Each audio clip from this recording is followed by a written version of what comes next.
Adjective phrase क्या होती है, एडवर्ब फ्रेज क्या होती है, और एक हमने नाउन फ्रेज देखी थी। राइट, आज कुछ ऐसी आपको टाइप्स बताने लगा हूँ जो अगर आप रैनन मार्टिन वगैरह कंसल्ट करते हैं तो वो उसके अंदर नहीं मौजूद हैं। तो इन केस अगर एग्जामिनर कुछ एक्स्ट्रा चीज़ें पूछ ले तो आपको आइडिया हो कि ये क्या है।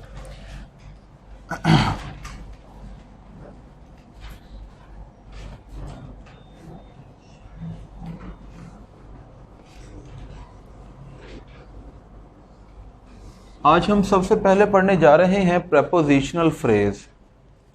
जैसा कि नाम से ही पता चल रहा है कि प्रेपोजिशनल फ्रेज एक ऐसी फ्रेज होगी जो किसी प्रेपोजिशन के साथ जुड़ी होगी। तो इसकी एक सिंपल डेफिनेशन हम लिख सकते हैं कि इट कंसिस्ट्स ऑफ, या कहें it starts with A preposition and contains a noun phrase in it। prepositional phrase और noun phrase में थोड़ा सा फ़र्क क्या है कि prepositional phrase बेसिकली किसी preposition से स्टार्ट होगी और उस preposition के साथ आगे एक noun phrase जुड़ी होगी। क्या मतलब है, इसको समझने से पहले हमें पता होना चाहिए कि प्रेपोजिशन क्या होती है। मैं कुछ सेंटेंसेस आपके सामने लिखता हूँ।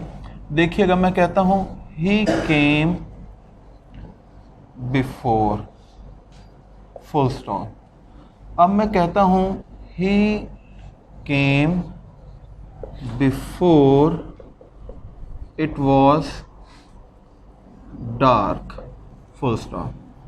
अब मैं कहता हूँ he came before 9 o'clock, full stop. ये हमारे पास 3 सेंटेंसेस हैं। इसके अंदर हमने एक simple word, same word use किया है बिफोर, लेकिन इस वर्ड का इन तीनों सेंटेंसेस के अंदर जो फंक्शन है वो डिफरेंट है। वो किस तरह डिफरेंट है कि जो पहला सेंटेंस है वो है ही केम बिफोर, वो पहले आया। अब ये वर्ड जो है ये बेसिकली किसको इस सेंटेंस में मॉडिफाई कर रहा है कि एक्शन कब हो रहा है। क्योंकि अगर हम यहाँ पर लिख दें आफ्टर, ही केम आफ्टर, ही केम लेट, तो क्या चीज़ चेंज हो रही है इस सेंटेंस में? ये एक्शन ही चेंज हो रहा है ना। तो ऐसा लफ्ज़ जो किसी वर्ब को मॉडिफाई करे वो क्या कहलाता है? एडवर्ब कहलाता है। शाबाश। तो इसके अंदर जो बिफोर है ये क्या है? एडवर्ब है। दूसरा हमारे पास सेंटेंस है he came before it was dark. अब यहां पे देखें, ये जो हमारे पास सेंटेंस है इसमें 2 हिस्से हैं, एक ये पार्ट है और एक ये हिस्सा है। दोनों हिस्सों के अपने अपने सब्जेक्ट और प्रेडिकेट मौजूद हैं। सब्जेक्ट प्रेडिकेट याद आ गया? सब्जेक्ट और प्रेडिकेट का मौजूद होना। तो जिसमें सब्जेक्ट और प्रेडिकेट मौजूद हो वो होती है क्लॉज। तो ऐसे अल्फाज जो 2 क्लॉजेज को आपस में जोड़ते हैं उसे हम कहते हैं conjunction. Conjunction connecting word. Conjunction का मतलब होता है ना कनेक्ट करना। तो यहाँ पे ये जो बिफोर है ये एक कंजंक्शन है। अब हम आते हैं तीसरे सेंटेंस में, ही केम बिफोर 9 o'clock। अब यहाँ पे ये जो बेसिकली 9 o'clock है नेमिंग वर्ड है, किसी चीज़ का नाम है ना, तो ये हमारे पास एक नाउन है। तो प्रेपोजिशन बेसिकली क्या करती है कि अपने से, ये आपने जहन में रखना है, अपने से बाद में आने वाला जो नाउन है इसका लिंक शो करती है पीछे वाले वर्ब या पीछे वाले प्रोनाउन के साथ। कि अब यहाँ पर देखें, अगर मैं कहूँ ही केम आफ्टर 9 o'clock, अब यहाँ पे इस सेंटेंस के अंदर क्या हो रहा है कि ये जो इसके आने का ये जो हमारा वर्ब है, जो एक्शन है, और ये जो 9 o'clock है, इनके दरमियान जो एक रिलेशन है, एक जो लिंक है, वो चेंज हो गया है। तो प्रेपोजिशन बेसिकली अपने से बाद वाला जो नाउन है उसका रिलेशन, उसका लिंक चेंज करती है, उसकी पोजीशन बताती है उससे पहले एग्जिस्टिंग जो हमारे पास अगर कोई नाउन है, प्रोनाउन है या कोई वर्ब है। इसको अगर आप और मज़ीद समझना चाहते हैं तो देखें, मैं कहूँ the book is placed on the table. किताब जो है वो मेज पर रखी है। अब देखें यहां पे एक वर्ड हमने यूज किया है ऑन। अब मैं इसको चेंज करके कह देता हूं इन। किताब जो है वो मेज के अंदर पड़ी है। अब ये जो मेज और किताब का होना, इनका जो रिलेशन है, इनकी जो पोजीशन है वो चेंज हो गई। अब मैं कहता हूं the book is placed under the table. अब हमारी पोजीशन चेंज हो गई। अब मैं कहता हूं the book is placed by the table, उसके साथ पड़ी है या बिसाइड द टेबल। अब मैं कहता हूं नियर द टेबल। तो अब आप ये देखें इस मेज और इस किताब का रखा जाना, इनकी पोजीशन जो है वो किस तरह चेंज। और ये टेबल क्या है? तो ऐसे अल्फाज जो जुमले के अंदर अपने से बाद में आने वाले नाउन का लिंक, उसकी पोजीशन, उसके रिलेशन को चेंज कर देते हैं, उससे पहले एग्जिस्टिंग जो वर्ब है या प्रोनाउन है, उन अल्फाज को हम क्या कहते हैं? प्रेपोजिशन। कुछ कॉन्सेप्ट क्लियर हुआ कि बेसिकली प्रेपोजिशन क्या होती है। अब हम आगे देखेंगे कि प्रेपोजिशनल फ्रेज क्या होती है।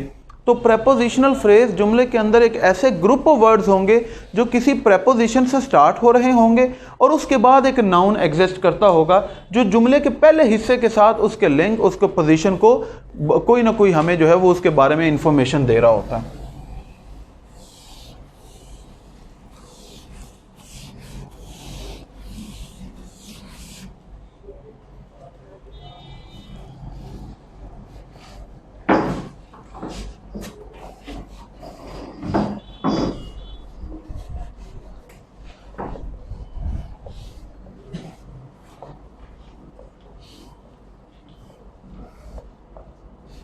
Full stop. और अगर इस सेंटेंस में ये जो ग्रुप ऑफ वर्ड्स हैं ये अंडरलाइन किए गए हों और आपसे पूछा जाए कि बताएं ये क्या है, आप देखेंगे कि ये ग्रुप ऑफ वर्ड्स स्टार्ट किससे हो रहे हैं? एक प्रेपोजिशन से स्टार्ट हो रहे हैं और प्रेपोजिशन के बाद जो है हमारे पास एक नाउन फ्रेज मौजूद है। और ये अगर यहाँ पे देखें, अगर इन फ्रंट ऑफ की जगह पे लिखा होता बैक, फर्ज कर लें एट द रियर, तो हमारा ये घर और गार्डन की जो पोजीशन है वो चेंज हो जाती ना।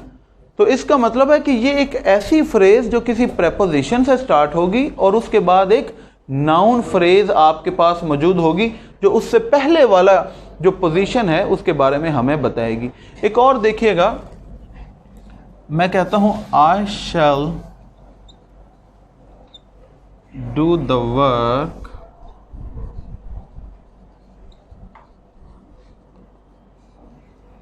According to my plan, full stop. और हमारे पास ये ग्रुप ऑफ वर्ड्स जो हैं ये अंडरलाइन किए गए हों। हम देखेंगे कि ये स्टार्ट किससे हो रहे हैं, ये अल्फाज ये स्टार्ट हो रहे हैं एक प्रेपोजिशन से और उसके बाद देखेंगे कि हमारे पास एक नाउन फ्रेज जो है वो एग्जिस्ट कर रही है।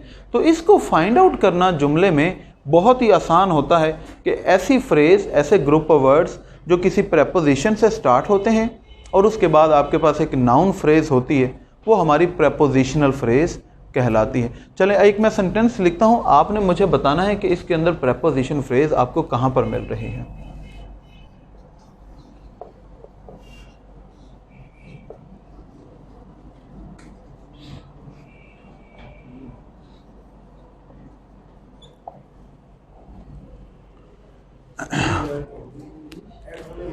शाबाश। एट होम इन इंग्लिश, यहाँ ये एट होम बेसिकली एक वर्ड है जो जब आप इजी फील करते हैं, जब आपको अंडरस्टैंडिंग आपकी डेवलप होती है, तो उसके बाद हमारे पास जो है वो एक नाउन फ्रेज भी मौजूद है। तो ऐसी ग्रुप ऑफ वर्ड्स जो किसी प्रेपोजिशन से स्टार्ट हों और फिर उसके, अब ये किसके बारे में बता रहे हैं? तो अपने से पहले वर्ब या अपने से पहले मौजूद जो प्रोनाउन है उनके साथ जो लिंक है, उनके साथ जो रिलेशन है, जो पोजीशन है, अगर वो उससे रिलेटेड कोई चेंजेस लाता है, कोई इंफॉर्मेशन हमें देता है, तो ऐसी फ्रेजेस को हम क्या कहते हैं? Prepositional phrase.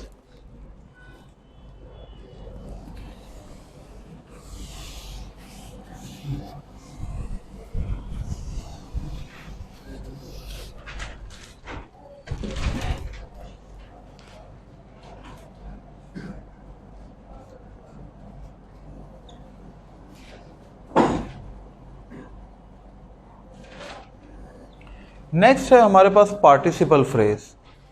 पार्टिसिपल फ्रेज क्या होती है, इसको समझ, फ्रेज की डेफिनेशन तो हमें पता है, लेकिन पार्टिसिपल फ्रेज को समझने के लिए पहले पार्टिसिपल का तो पता हो।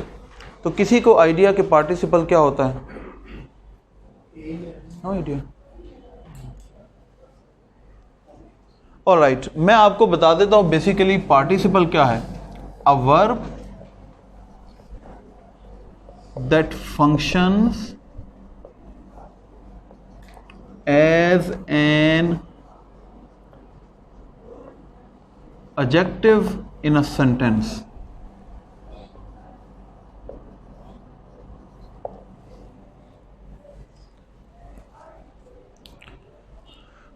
पार्टिसिपल जब हमने लास्ट टाइम नाउन फ्रेज की थी उस वक्त मैंने आपको बताया था कि नाउन जो है वो बेसिकली एक ऐसा वर्ब जिसके साथ हम ing लगा दें तो वो जेरेंड बन जाता है, वो नाउन का फंक्शन परफॉर्म करता है।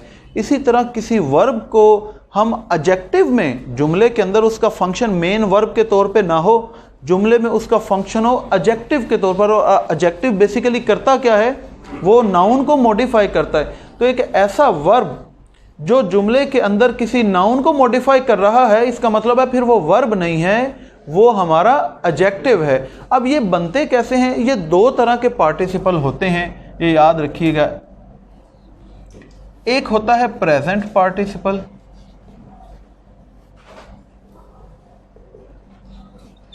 और एक होता है पास्ट पार्टिसिपल।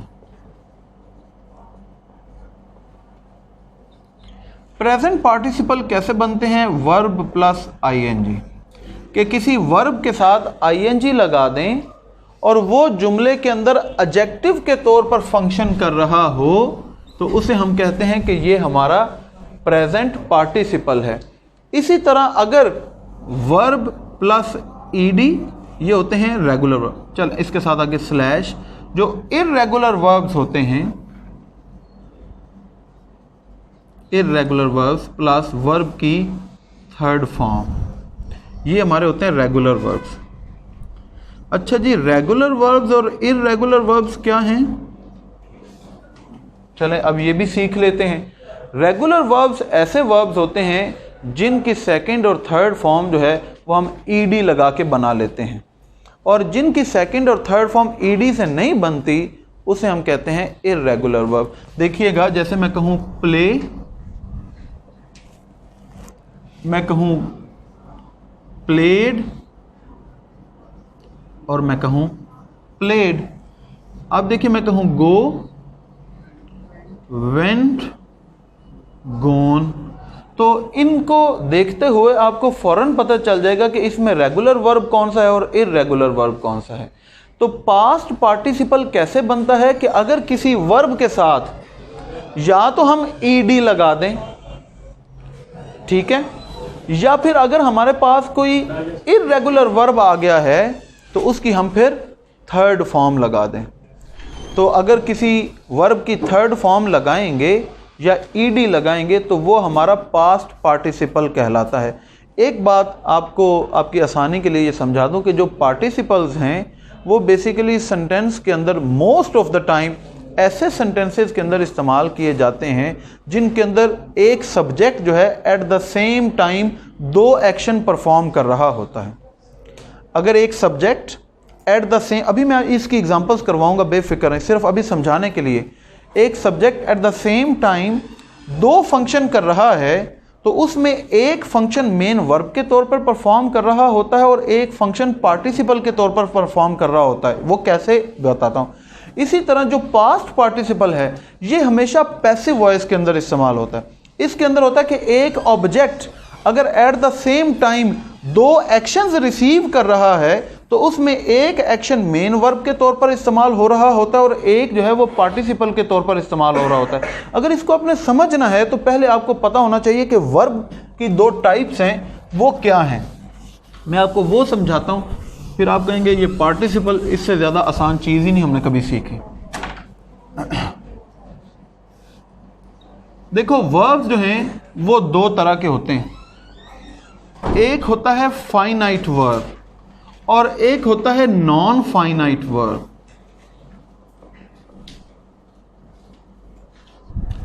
फाइनाइट वर्ब्स जो हैं ये है कि they change according to tense, person, number.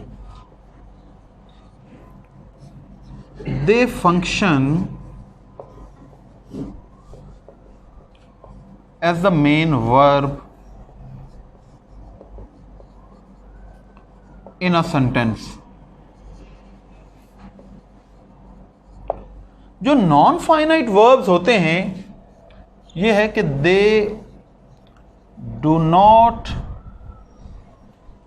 Change according to tense, person, number. Full stop. They function as noun, adjective, adverb. Example देखिएगा. मैं कहता हूं आई प्ले फुटबॉल. अब मैं कहता हूं आई प्लेड फुटबॉल. अब इसके अंदर देखिए ये जो वर्ब प्ले है इसको हमने सेंटेंस के अंदर टेंस के मुताबिक चेंज कर लिया. ये टेंस के मुताबिक इस सेंटेंस में चेंज हो गया ना. प्ले है तो हमने प्लेड कर लिया. इसका मतलब है कि वो वर्ब जो जुमले में टेंसेस के मुताबिक चेंज हो जाता है उसे हम कहते हैं फाइनाइट वर्ब. पहला तो हो गया टेंस की चेंज. इसी तरह देखिए मैं कहूं I run daily, full stop. अब मैं कहता हूं ही रन्स डेली. अब इस जुमले के अंदर देखिए ये जो रन्स है ये अकॉर्डिंग टू पर्सन चेंज हो गया है, तो इसका मतलब है ये भी एक फाइनाइट वर्ब है. आगे क्या है? नंबर. अब देखिएगा मैं कहता हूं apple is of red colour. अब मैं कहता हूं apples are of red colour. अब यहां पर देखिए ये जो आर है ये अकॉर्डिंग टू नंबर, तादाद के मुताबिक चेंज हो गया कि नहीं हो गया? प्लूरल लगाए ना. इसे भी हम कहते हैं कि ये फाइनाइट वर्ब है. अब ऐसे अल्फाज जुमले के अंदर जो टेंस, नंबर और हमारे पास जो पर्सन है उसके मुताबिक चेंज नहीं होते उसको हम कहते हैं नॉन फाइनाइट वर्ब. अब एक एग्जांपल देखिएगा. अगर आपने ये नोट कर लिया तो मैं मिटाऊं इसको फिर आगे चले.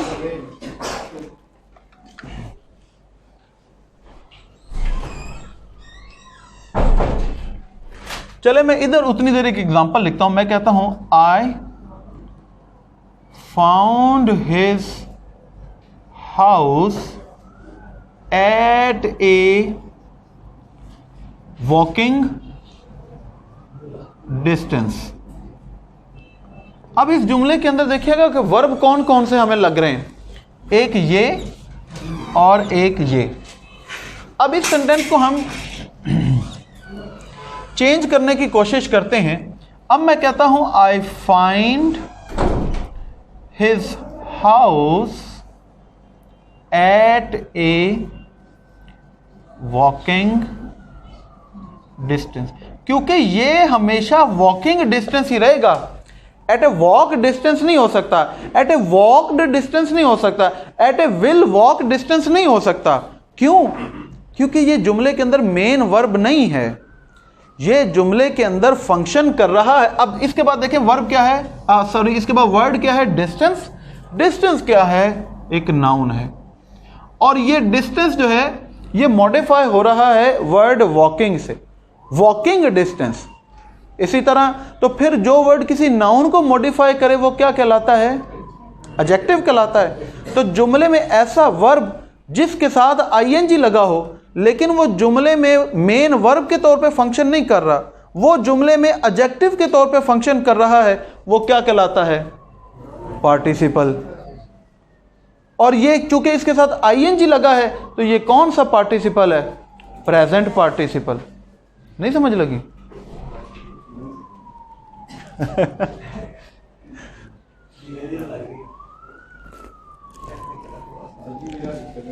अच्छा, आपका फर्स्ट है, कोई बात नहीं, चले। कोशिश जारी रखें, लेट्स होप। चले, अच्छा जी, मैं एक और एग्जांपल आपको करवाता हूँ। मैं इसको पहले आप मिटा दूँ, आप इरेज कर लूँ।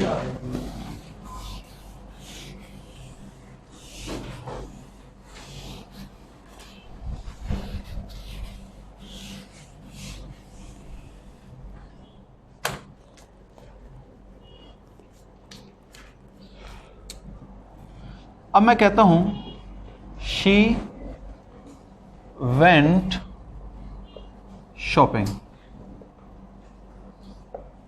Full stop. ये मैंने एक सेंटेंस लिखा है।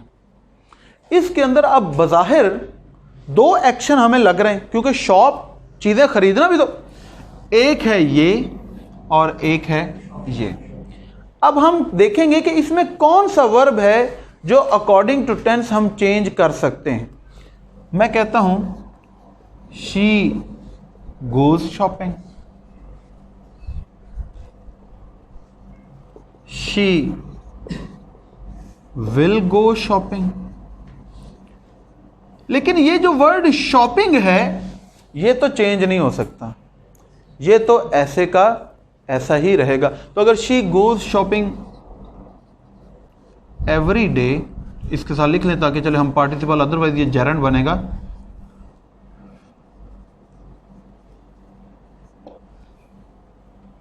अब जो वर्ब इस सेंटेंस में चेंज हो रहा है ये तो है फाइनाइट वर्ब, और जो word that looks like a verb वो चेंज नहीं हो सकता, वो क्या कहलाएगा? Non finite verb. और चूंकि अगर ये यहां पर अगले नाउन को मॉडिफाई कर रहा है तो फिर ये बन जाएगा पार्टिसिपल। पार्टिसिपल में ये आईएनजी लगा हुआ था, ये कौन सा पार्टिसिपल कहलाएगा? Present participle. ठीक है, एक और एग्जांपल करवाता हूं, देखिएगा। मैं कहता हूं here is a laminated copy for you instead of the one you have in your hand, full stop। अब इस जुमले के अंदर देखें, बज़ाहिर हमें दो तरह के एक्शंस नजर आ रहे। एक तो लेमिनेटेड, कि किसी ने लेमिनेट किया है ना तो वो एक्शन है, और एक है हैव, पोजेशन के लिए। अब इस सेंटेंस के अंदर देखिए, अगर मैं कहूं here is A will laminate, क्या ये बन सकता है? नहीं ना बन सकता। हियर इज ए लेमिनेट, नहीं बन सकता। हियर इज ए लेमिनेटिंग, नहीं बन सकता। Here is a laminated copy for you instead of the one you have in your hand, you will have, tense change हो गया ना, ठीक है। You had in your hand, you are going to have in your hand. तो इसके अंदर जो verb change हो सकता है वो ये हो सकता है। ये जो हमने यहां पर वर्ब यूज किया है ये चेंज नहीं हो सकता। और यहां पे देखें, इस वर्ब के साथ हमने क्या लगा रखा है? ईडी लगा रखा है। तो इसका मतलब है कि ये एक पार्टिसिपल है, यस, और ये फिर पास्ट पार्टिसिपल है। तो जब आपने समझना है पार्टिसिपल फ्रेज, तो आपको पता होना चाहिए कि पार्टिसिपल फ्रेज बेसिकली ऐसे ग्रुप ऑफ वर्ड्स होंगे जो किसी पार्टिसिपल से स्टार्ट होंगे। और वो पार्टिसिपल क्या होता है? या तो आईएनजी लगी होगी या फिर ईडी लगी होगी, और वो जुमले में एज एन एडजेक्टिव इस्तेमाल हो रहे होंगे। चलें एक एग्जांपल आप लिखें तो फिर मुझे बताएं, बल्कि मैं लिखता हूं, आप इसको नोट अगर करना चाहें तो कर सकते हैं।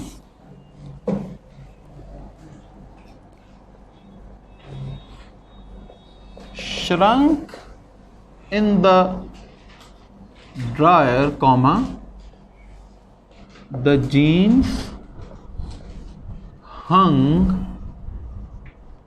above your ankle. ड्रायर में सूखने की वजह से वो एंकल से ऊपर हो गए। अब अगर आपके पास ये ग्रुप ऑफ वर्ड्स अंडरलाइन किए हों और आपसे पूछा जाए कि बताएं ये कौन सी फ्रेज है, तो जैसे पीछे आपने देखा प्रेपोजिशनल फ्रेज में हम क्या कहते हैं, देखते हैं कि प्रेपोज। अब आप कहेंगे अच्छा अरे ये शुरू कहाँ से हो रही है, ये एक वर्ब से शुरू हो रही है। और ये देखो श्रिंक, श्रैंक नहीं होता, श्रंक। अच्छा ये तो थर्ड फॉर्म लगी और ये एक इर्रेगुलर वर्ब है, और एक ऐसी फ्रेज जो किसी इर्रेगुलर वर्ब की थर्ड फॉर्म से स्टार्ट हो रही है, और इसको हम देखेंगे कि क्या हम इस टेंस को चेंज कर सकते हैं कि इस टेंस को चेंज कर सकते हैं। तो लिहाजा हम यहां पे तो कह सकते हैं कि विल हैंग या हैंग्स, हम इसको चेंज यहां पर नहीं कर सकते क्योंकि ये जुमले के अंदर मेन फंक्शन ये नहीं परफॉर्म कर रहा, मेन फंक्शन तो ये परफॉर्म हो रहा है। तो लिहाजा हम कहेंगे कि ये एक ऐसी फ्रेज जो कैसे लुक लाइक वर्ब से शुरू हो रही है, जो एक्चुअली वर्ब है नहीं, ये तो है पार्टिसिपल, क्योंकि ये यहां पर पास्ट पार्टिसिपल थर्ड फॉर्म लगी है, तो ये हमारी पार्टिसिपल फ्रेज बन जाती है।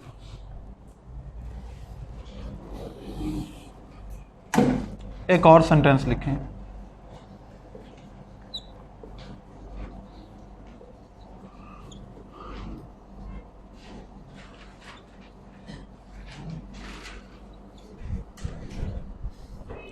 ये ना आज क्लास के बाद भाग जाएं कि ये नहीं समझ आ रही ग्रामर हमें। अच्छा जी, driven crazy by endless questions he went out. अब ये हमारे पास एक सेंटेंस है, driven crazy by endless questions he went out. इसमें मैं कहता हूं कि ले जी, ये ग्रुप ऑफ वर्ड्स जो है वो हमने अंडरलाइन कर दिए हैं, और आपसे पूछा जाए कि बताएं ये कौन सी फ्रेज है, तो सबसे पहले आप देखेंगे कि ये स्टार्ट कहां से हो रही। और राइट, ये स्टार्ट हो रही है एक लुक लाइक वर्ब से जिसकी थर्ड फॉर्म लगी हुई, और जुमले के अंदर मेन फंक्शन तो ही वेंट आउट, उसका बाहर जाना, मेन फंक्शन तो ये परफॉर्म कर रहा है, ये तो नहीं मेन फंक्शन परफॉर्म कर रहा, और ये इसकी थर्ड फॉर्म है, लिहाजा हम कहेंगे कि ये एक पार्टिसिपल फ्रेज है। यस, और अगर आगे मजीद तो ये एक पास्ट पार्टिसिपल फ्रेज है। अच्छा जी, इसी तरह देखिए एक और सेंटेंस। आज मुझे लगता था कि शायद मैं लेक्चर नहीं दे पाऊंगा। I received a letter mentioning my name, full stop.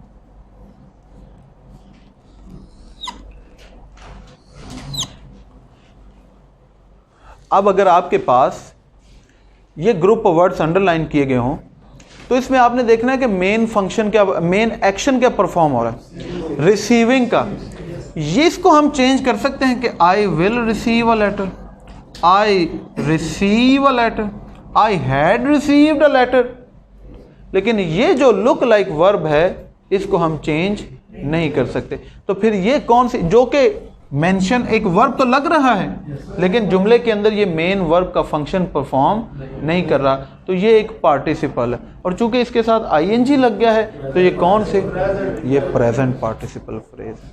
तो आई होप कि जब आपसे पूछा जाए कि पार्टिसिपल फ्रेज क्या होती है, तो एक कॉन्सेप्ट आप जहन में बिठा लें कि एक ऐसा वर्ब जिसके साथ आईएनजी या थर्ड फॉर्म या ईडी लगी होती है, और वो जुमले में मेन वर्ब का जो है वो फंक्शन परफॉर्म नहीं कर रहा होता, और वो जुमले में एज एन एडजेक्टिव इस्तेमाल हुआ है। क्योंकि यहाँ पर देखें, I received a letter mentioning my name, यहाँ पे बेसिकली ये मेंशन क्या, और लेटर, लेटर क्या है, एक नाउन है।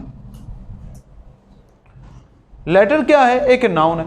तो जो फ्रेज जो है वो किसी नाउन को मॉडिफाई करेगी वो क्या कहलाएगी, एडजेक्टिव। तो ये आप समझ रहे हैं कि बेसिकली ये पार्टिसिपल होती एक एडजेक्टिव है, लेकिन अगर उसको मजीद आपने समझना हो तो आपको पता हो कि ये एडजेक्टिव में भी पार्टिसिपल फ्रेज है, प्रेजेंट है या पास्ट है, जो भी इसको आप कह लें।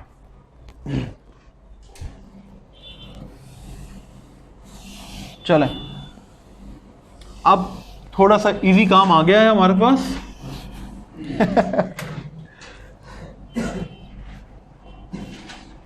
नेक्स्ट है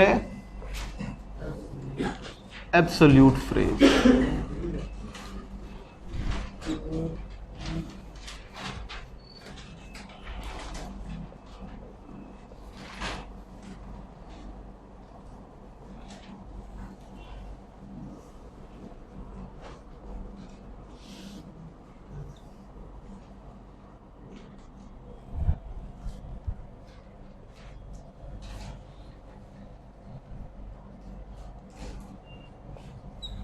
चलो इसको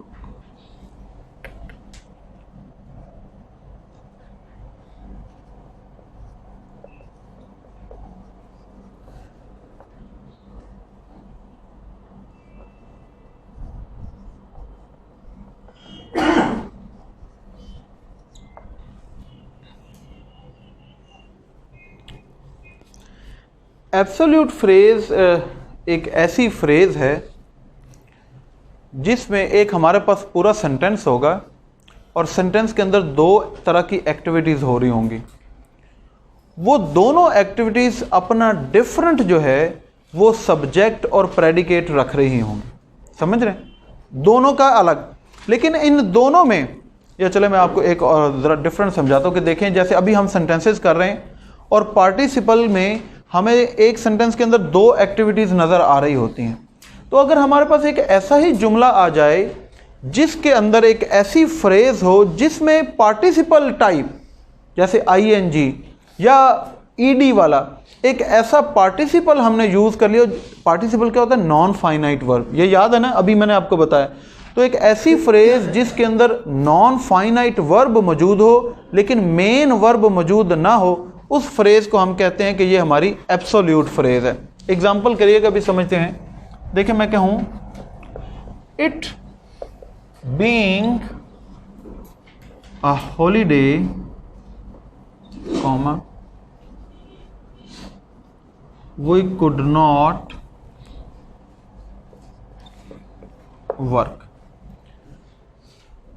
बहुत गर्म दिन होने की वजह से, बहुत ज़्यादा गर्म दिन होने की वजह से हम काम नहीं कर सके। इसका मतलब है कि ये बेसिकली पास्ट है, कि ये एक्शन जो है वो हो चुका है, दिन का गर्म होना जो है वो हो चुका है और हम इस वजह से काम जो है वो नहीं कर सके।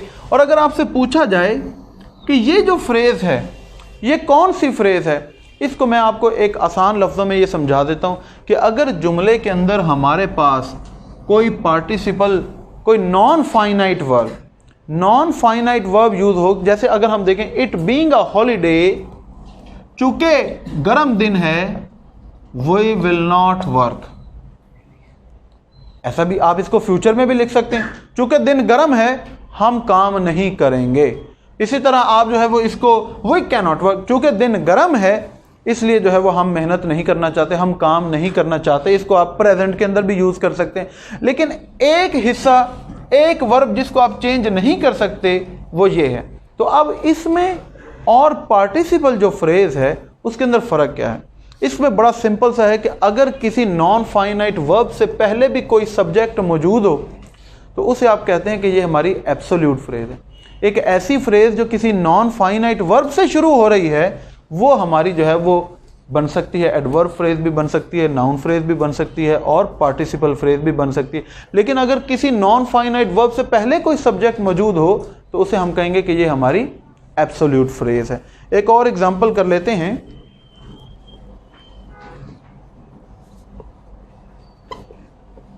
The rain having stopped, we enjoyed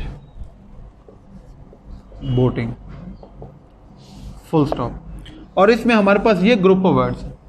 और अगर आपसे पूछा जाए कि बताएं ये कौन सी फ्रेज है, तो इसको आप कैसे आइडेंटिफाई करेंगे कि इसके अंदर कौन सा वर्ब है, लुक अलाइक वर्ब, जो मेन फंक्शन परफॉर्म नहीं कर रहा। क्योंकि मेन फंक्शन तो यहाँ पर है जो हम एंजॉय कर रहे हैं, ठीक है। और ये जो वर्ड है इसको तो हम चेंज नहीं कर सकते और इससे पहले भी कोई सब्जेक्ट मौजूद है, तो फिर ये कौन सी फ्रेज कहलाएगी? ये एब्सोल्यूट फ्रेज कहलाएगी। Alright,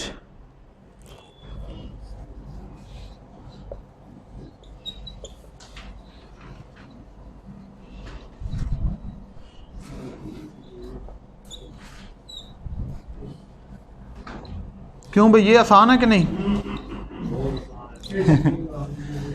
it being a holiday वो इवेंट, छुट्टी होने की वजह से। अब यहां पर देखें, एक वर्ड जो मेन वर्ब के तौर पर फंक्शन नहीं कर रहा और उससे पहले कोई सब्जेक्ट मौजूद है, तो आपसे पूछा जाए कि ये कौन सी फ्रेज है, तो इसे आप कहेंगे कि ये हमारी एब्सोल्यूट फ्रेज है। आगे चलते हैं।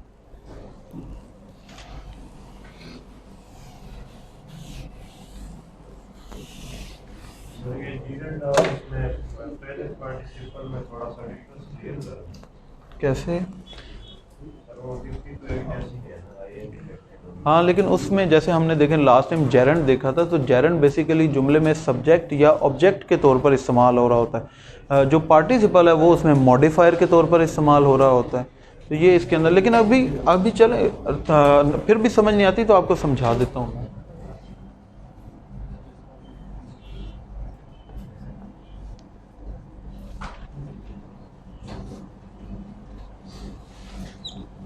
ये हमारे पास जो लास्ट टाइप है opposite phrase.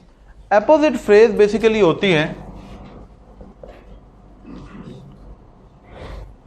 Explanatory words about the subject. अगर जुमले के अंदर एक सब्जेक्ट मेंशन करें, सब्जेक्ट क्या होता है जी?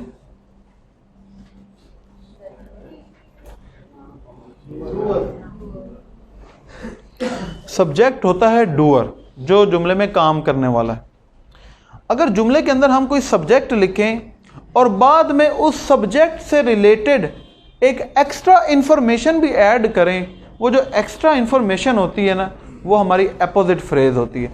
एग्जाम्पल देखें, मैं कहूं mister Ali the manager is a kind person, full stop. ये बेसिकली सेंटेंस क्या है? Mister Ali is a kind person. लेकिन जब एक जुमले के अंदर किसी सब्जेक्ट को लिखने के बाद फर्दर उसकी एक्सप्लेनेशन दें, वो जो एक्सप्लेनेटरी वर्ड्स होते हैं, द मैनेजर, ये हमारी अपोजिट फ्रेज कहलाती है।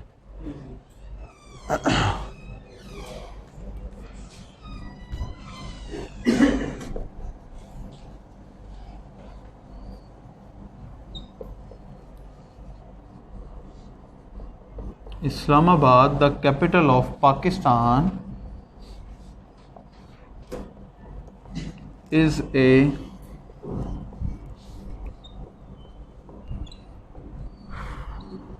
beautiful city. Islamabad is a beautiful city. लेकिन इसके अंदर हमने क्या किया है कि इस्लामाबाद को नरेट कर दिया, एक्सप्लेन कर दिया। Islamabad the capital of Pakistan is a beautiful city. तो इसमें ये जो एक्सप्लेनेटरी वर्ड्स हैं, ये अगर आपसे कोई पूछे तो आप कहेंगे कि ये फ्रेज है। और ये कौन सी फ्रेज है? ये आपके सामने लिखी गई। ठीक है, समझ आ गई? इसमें तो नहीं कुछ मुश्किल, मेरा ख्याल सबसे आसान यही है। जी जी, उसको जी, ये तो हमारे सेंटेंस का पार्ट है ना, ये तो हमारी क्लॉज है।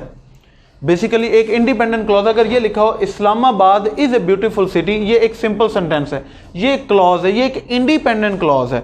अगर इसमें आप मजीद मुझसे पूछना चाहते हैं तो ये हमारे पास क्या है? प्रॉपर नाउन है।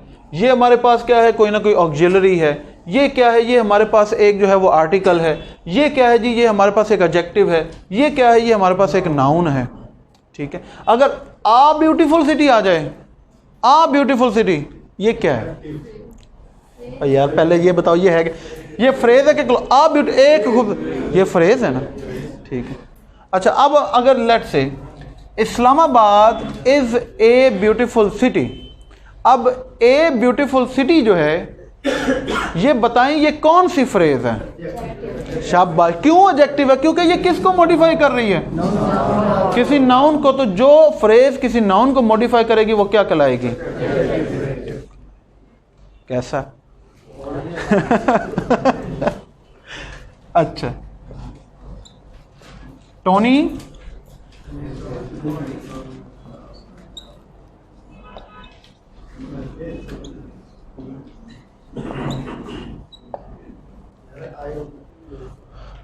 माई फेथफुल डॉग, ये क्या है?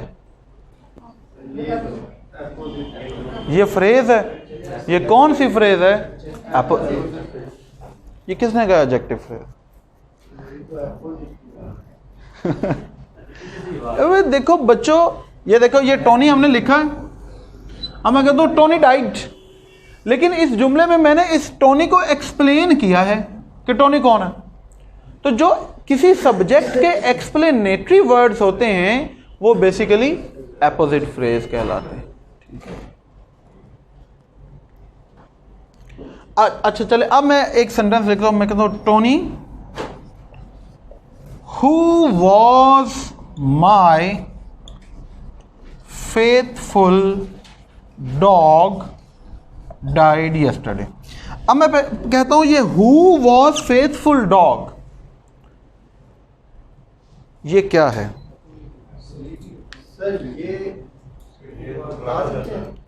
हाँ, शाबाश। बेसिकली अब यहाँ ये बेसिकली अब ये फ्रेज भी नहीं है, ये एक क्लॉज है, क्योंकि क्लॉज के अंदर सब्जेक्ट और